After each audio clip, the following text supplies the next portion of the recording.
You look back at who you were last year, and it feels like remembering a stranger. The thoughts feel borrowed. The fears feel distant. The dreams feel almost embarrassing.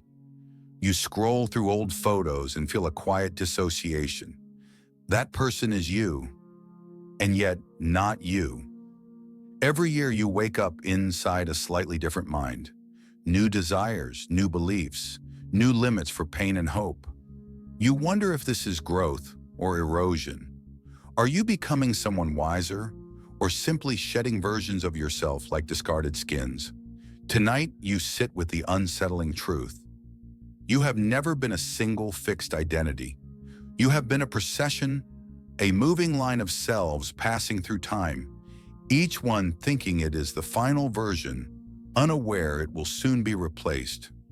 You were taught that identity is something solid, that personality is a core buried beneath chaos, that there is a permanent you behind every thought and memory.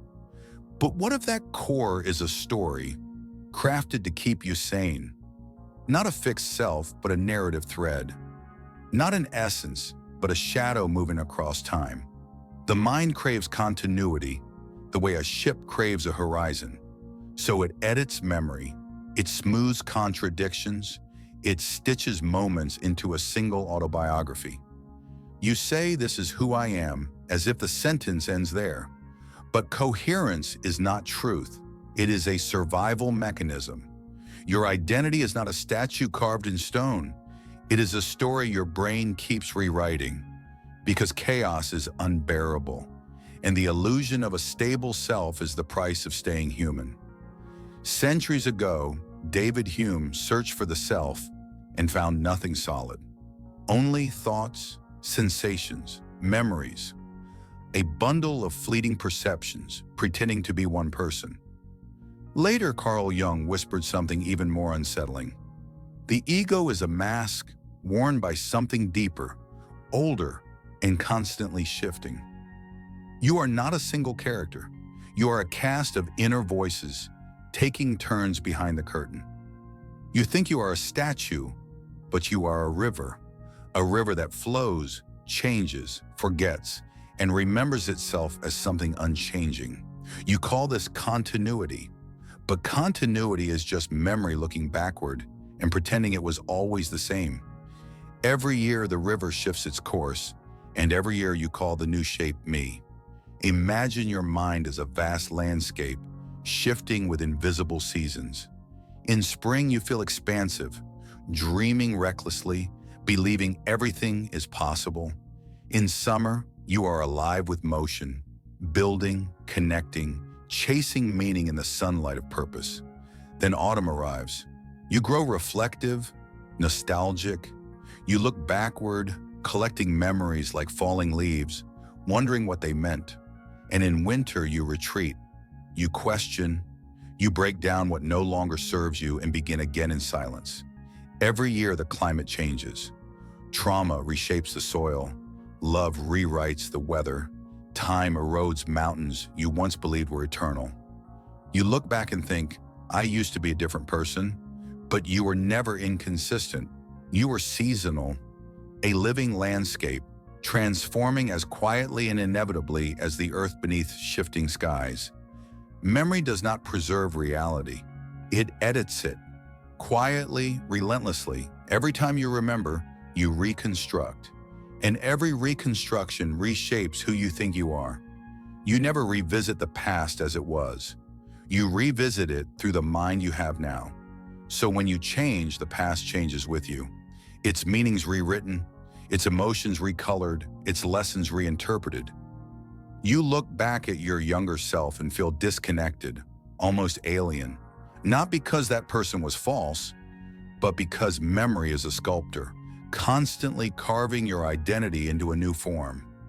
You become a stranger to your own history, not because you are broken, but because consciousness is fluid. A living archive that rewrites itself with every thought, every feeling, every year that passes.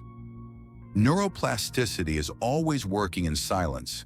Synapses strengthen, neural paths decay, Old beliefs dissolve without asking your permission. Your brain is not a library that preserves who you were. It is a living city, demolishing neighborhoods, rebuilding streets, rerouting meaning every day.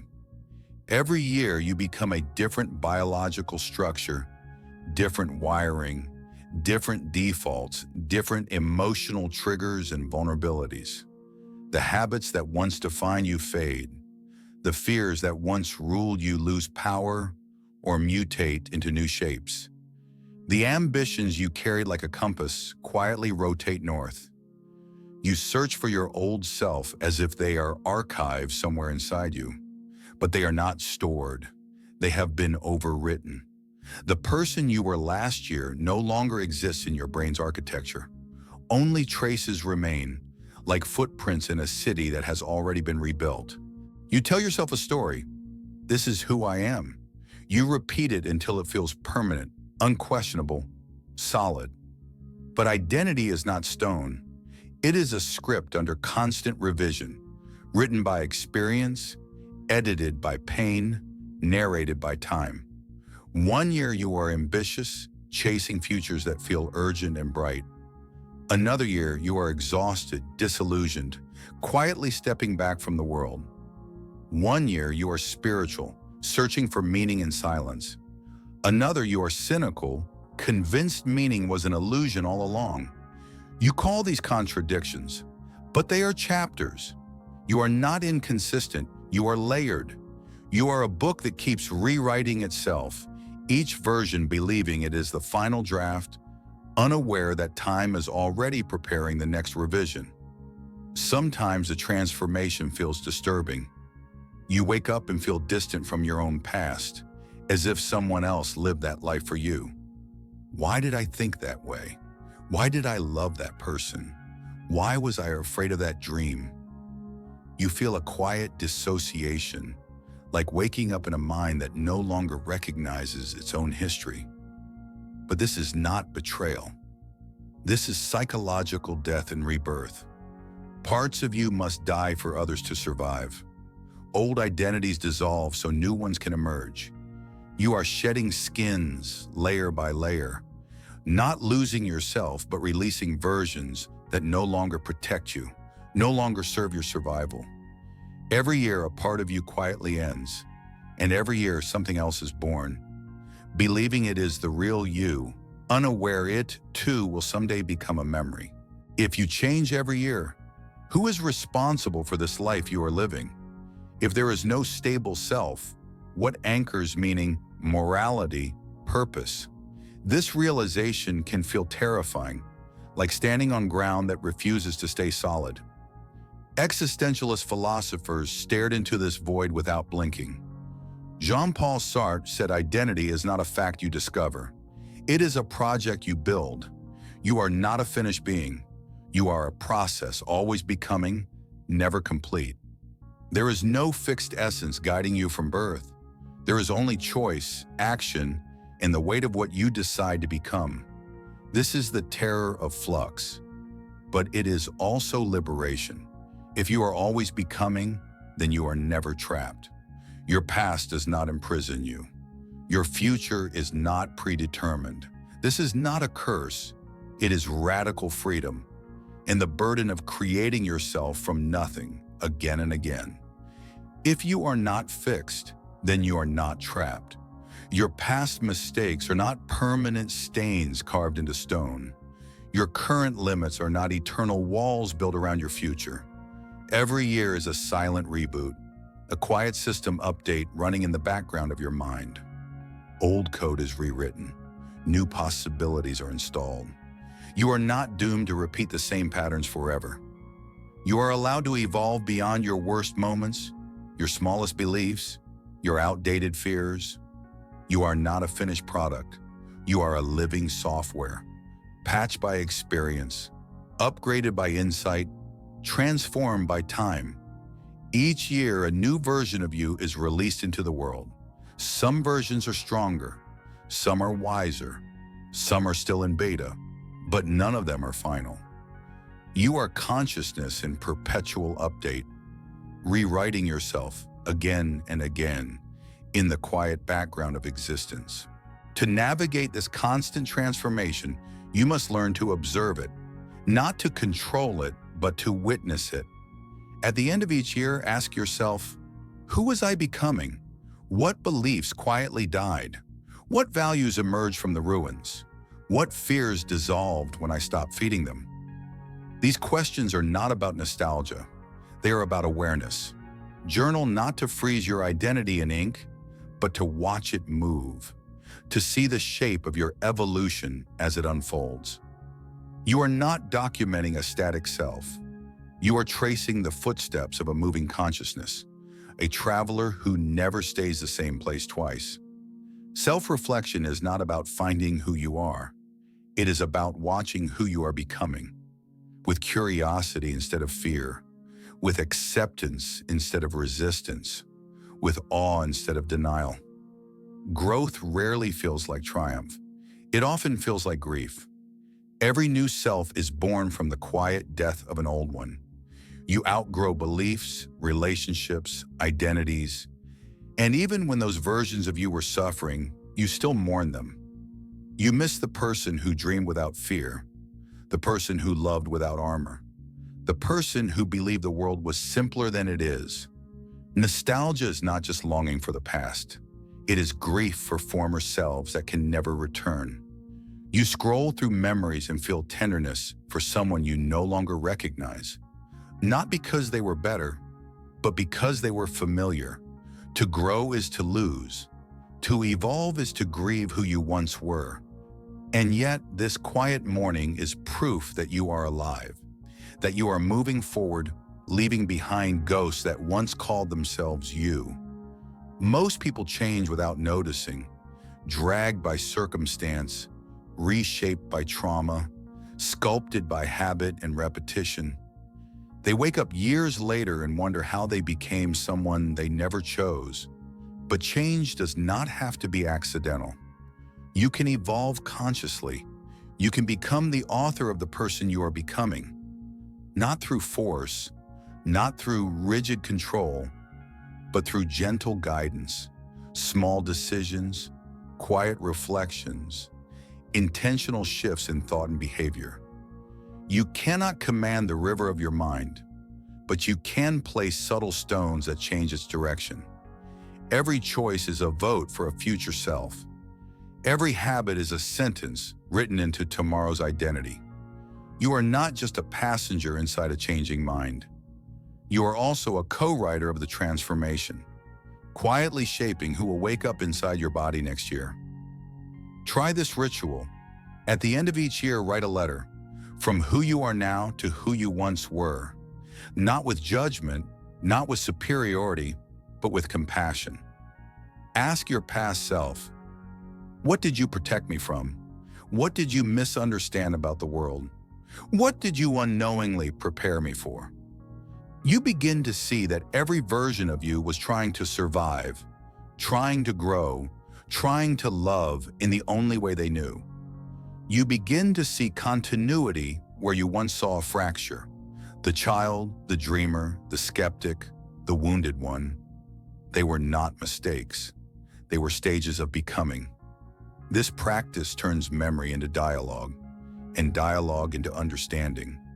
You are no longer a stranger to your past. You become a lineage, a chain of selves, each passing wisdom forward in silence, shaping the person you are now. You are not the reflection you see in your thoughts. You are the mirror, quietly changing shape while reflecting the world. Consciousness is not a fixed object. It is a process, endlessly observing itself as it transforms. A loop of awareness, watching its own becoming. Every thought, every memory, every fear and dream is a ripple on this moving surface.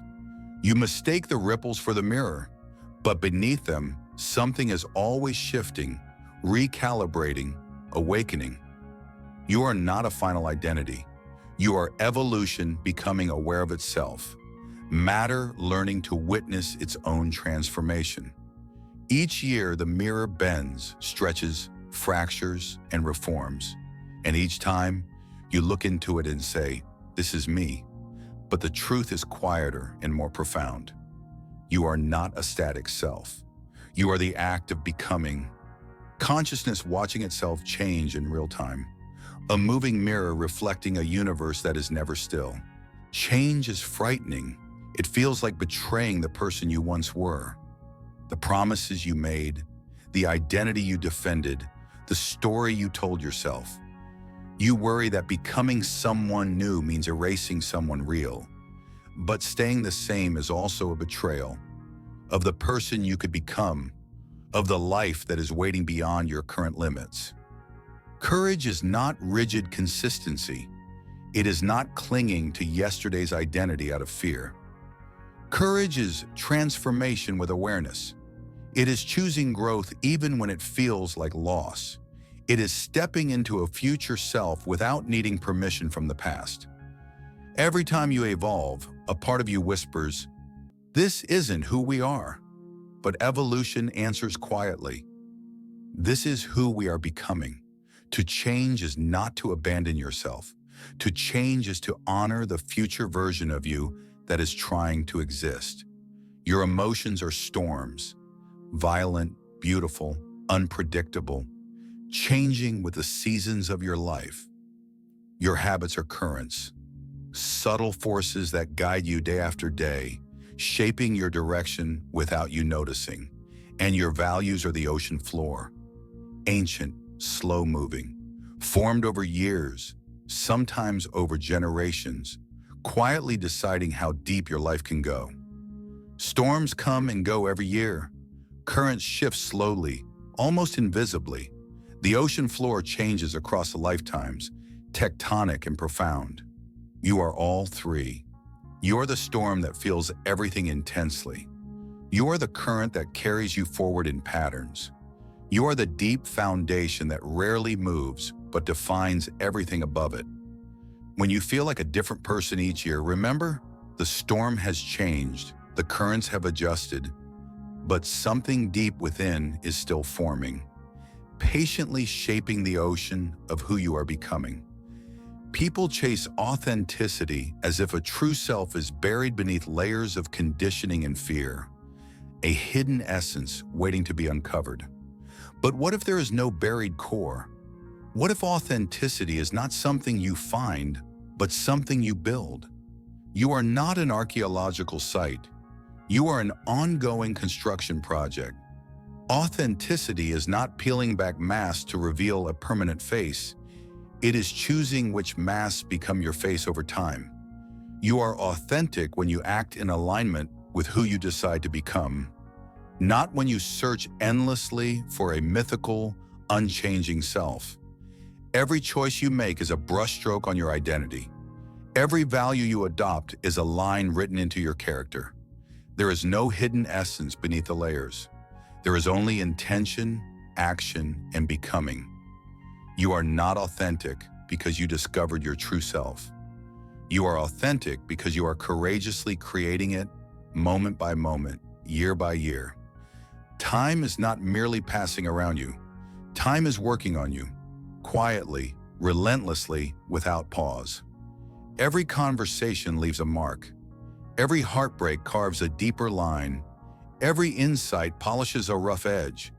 Every silence chisels something unseen but permanent. You imagine identity as something you carry through time, but time is carrying a chisel, reshaping who carries it. You are a statue in motion, constantly being carved by invisible hands. Memory smooths certain features. Trauma cracks others. Love refines what was once jagged. And yet, the sculpture is never finished. There is no final version waiting at the end of the years. You are always in the process of becoming a work that time refuses to complete. Each year, the statue changes shape, and each year, it learns to recognize itself again, wondering how it came to look this way, unaware that the sculptor never sleeps. You feel the weight of multiplicity, the strange realization that you are not one person, but many. And yet, within that realization, there is beauty. You are a continuum of minds, a lineage of selves walking through time, carrying memory, pain, hope, and meaning forward. Each year, one version of you steps aside and hands the flame to the next. Not in defeat, but in quiet succession. The child hands the flame to the dreamer. The dreamer hands it to the realist. The realist hands it to the seeker. And the seeker hands it to someone you have not yet met. You are not fragmented. You are a relay race across consciousness. Each self runs their portion of the night, illuminating the path just long enough for the next version of you to continue forward.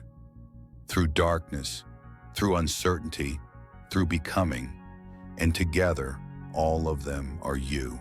Meaning is not hidden inside a fixed identity. It is not buried in a permanent label or a final version of you. Meaning lives in motion, in becoming, in the quiet act of evolving. You are meaningful because you change, because you question who you are, because you reflect on who you were and imagine who you could be. A stone that never moves cannot grow. A mind that never changes cannot awaken. Your shifting beliefs, your evolving values, your expanding awareness. These are not signs of instability. They are signs of life. You are a living process, not a static object. Each year, consciousness bends toward understanding, toward depth, toward complexity. You are meaningful not because you are the same person forever, but because you are a moving story, a thinking universe learning to know itself through transformation. 1 year, one self, one becoming at a time. Tonight, sit in silence. No music, no phone, no distractions. Just you, witnessing the movement inside you. Ask yourself, who am I becoming this year? What parts of me are quietly dying? What parts are being born in their place? Do not edit your answers. Do not try to sound wise or coherent. Let the words be raw, fragmented, unfinished, like you are. Write as if your future self will one day read these lines, searching for traces of who you were. Leave them a map. Leave them evidence that transformation was happening, even when you didn't fully understand it. This is not a diary. It is a message across time. One version of you speaking to another, across years, across minds, across becoming. Proof that you were here, changing, and aware of the miracle of becoming someone new. If you are always changing, then nothing is permanent. Not suffering, not fear, not even joy. Everything is movement, waves rising and collapsing in the ocean of consciousness. This realization can feel terrifying. There is no solid ground, no final state, no eternal version of you to cling to. Everything you love will shift. Everything you fear will transform. But this is also liberation. Pain is not eternal. Despair is not your destiny. You are not condemned to remain in any mental season forever. Flux is a promise hidden inside uncertainty. It says, this too will evolve. You are a moving system in a moving universe. And because nothing is fixed, there is always the possibility of change, of healing, of becoming something you cannot yet imagine. Change is frightening. Change is freedom. And in that paradox, there is comfort, the quiet knowledge that no moment, no self, no suffering is the final form. You are not a static character trapped in a single role. You are a saga unfolding across years, shaped by experience, memory, and choice. Every year is a chapter, some written in pain, some in discovery, some in quiet, invisible growth. You are both the author and the character inside the story. You observe yourself changing, and yet you are the one who is changing. This is the quiet heroism of becoming. No dramatic applause, no final victory scene, just a mind that keeps evolving, despite confusion, despite fear, despite uncertainty. You rewrite yourself in small, invisible ways. A belief softened, a habit broken, a value discovered, a wound slowly healed. Heroes in myths fight dragons. You fight inertia, identity, and time. And you do it silently every year in the privacy of your mind. You are not just living a story. You are writing it while it writes you back. A saga of consciousness learning to become itself. If you are a different person every year, what does the present self owe the future one? Do your choices belong to you or to the stranger you are slowly becoming? Every decision you make is a message sent forward in time, a gift or a burden handed to someone you will never fully meet. And if identity is only a story told by a changing narrator, then who is the storyteller? Watching all these selves arrive, act, fade, and disappear? Is there a witness behind the narrative, or is the story telling itself, looping endlessly through memory and perception? Perhaps there is no final narrator, only awareness, watching masks come and go. Tonight, as you feel yourself changing, ask the question that has no answer. Who is it that remains while every version of you passes through?